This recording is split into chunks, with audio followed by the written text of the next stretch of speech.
Okay, this is Trina and David, and this will be the last go round on this crit. So if you've looked at the others, you understand what we're doing here. We're looking at crits for some of the drawings you guys turned in for that fourth assignment, which was on gesture drawing. Now, just a word about gesture drawings.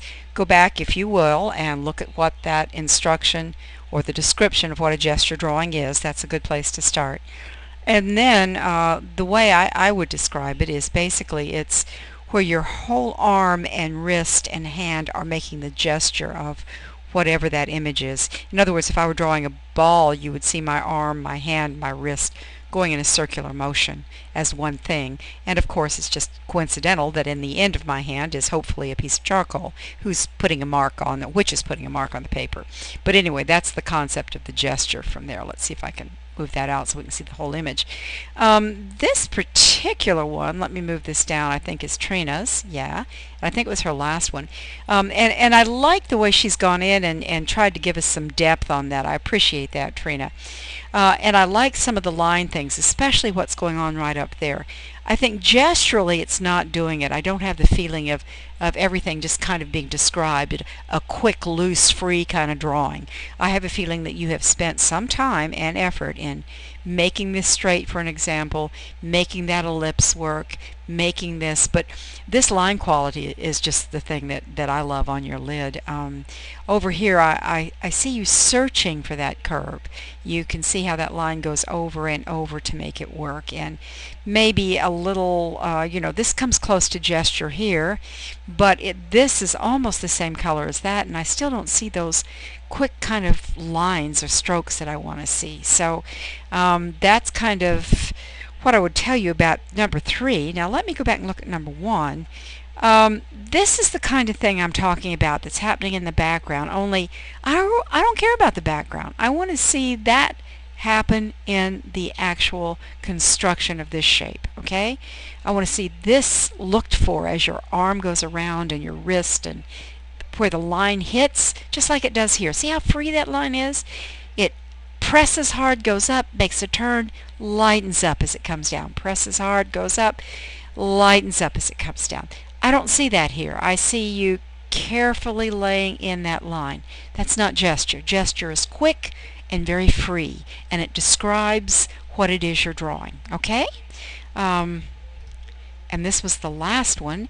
And I see some possibilities, although quite frankly, Trina, on this one, I can't see it very well. I don't mean it's not there. I just mean this is so small. What you could do when you scan a drawing like this in, go ahead and take your crop tool. I assume you're bringing it in Photoshop. Go ahead and take your crop tool and crop in on that image, and then you can make the resolution a little bit better and the whole size will come in larger, okay? So that'll help you some. I can't really see. It looks like you might have some nice gestures going on in here. It's a little hard for me to see that though, because everything sort of is small and close together. So, and one other thing too, Trina, if you don't mind, I think you had some spaces in this, so I had to go back and download each one of yours and reload them and then go back in and put a new title on them before I could open them, which is pretty time consuming. So please be careful with that if you don't mind. Thank you, I appreciate it.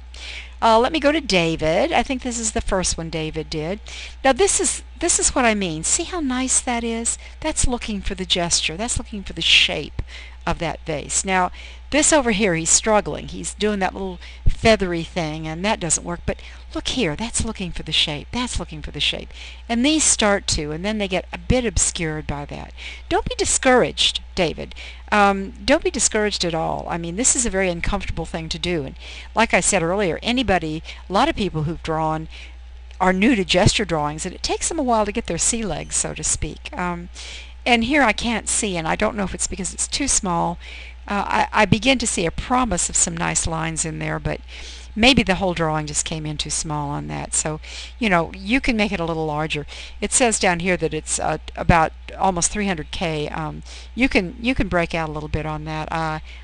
we shouldn't have trouble downloading it if you do. I like some shapes that are going on, and I'd like to see that a little closer. May also be the charcoal. It's smeared maybe too much for you. If you use a real soft charcoal on this gesture drawing, sometimes it's a little bit hard, especially if you're working small. So just things to be aware of, okay? And I'm not sure what I'm looking at on this, David, so I'm going to go back and read what you said. I think I'm over here on that. Don't go away. I'm going to bring up what you've said here about it. You didn't say anything about it, so I'm sorry, I don't know. I think you all are asked somewhere to maybe describe here. Nope, you're not asked to describe anything. Well, I don't know what that is, so I'm sorry. But I see some nice lines happening here. It looks like maybe a portion of a log and then maybe something. You know, I'm not going to embarrass myself and go on, so I'll let you fill me in on that. But I see some nice lines happening, and possibly here, but I don't know enough about what you're drawing to comment on what the shape of it needs to be. But this is intriguing. I got to tell you, I like that. I'd like to see. Tell me what this is, would you? Okay, thanks. Anyway, you guys have been good sports. I hope this helps some. At least get your legs under you so we can move into the next exercises. And I got to tell you, overall, I think you all are on the right track. Just don't worry about it. You know, I used to tell my ground classes that, you know, don't buy expensive things to work on here at first. Just buy the cheapest thing you can get and work, because you're going to throw everything away, maybe the first 200 drawings away, and then you're going to start to really get good, and you won't even believe it's you, but it will be, and you'll deserve it. I want to see them anyway, so looking forward to moving right along. Hope this helps. Talk to you soon. Bye.